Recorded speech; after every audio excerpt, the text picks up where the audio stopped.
महाराजपुर गांव में हर साल की तरह इस साल भी चुनाव का माहौल गर्म था, लेकिन इस बार मामला आसान नहीं था। एक तरफ हमारे पुराने सरपंच धर्म सिंह जी थे, जो अपनी लंबी मूंछों और अजीबोगरीब व्यवहार के लिए मशहूर थे। दूसरी तरफ नए उम्मीदवार मुन्ना लाल थे, जो शहर से पढ़कर आए थे और डिजिटल इंडिया का नारा बुलंद कर रहे थे। चुनाव का आखिरी दिन था और एक रैली चल रही थी। मुन्ना लाल अपनी कमीज के बटन खोलकर और हाथ हवा में उठाकर जोश से भरा भाषण दे रहे थे। हम इस गांव को एक ही दिन में वाईफाई से जोड़ देंगे, उन्होंने उछलते हुए कहा।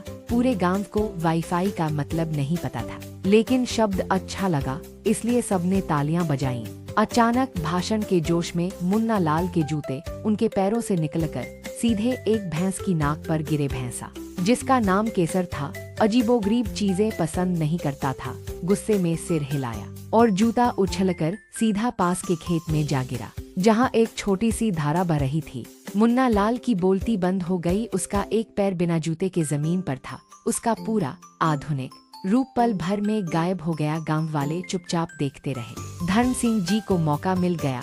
उन्होंने गाल ऊपर करके जोर से चिल्लाया, अरे, जो अपना एक जूता भी नहीं संभाल सकता, वो पूरे गांव को वाईफाई क्या देगा।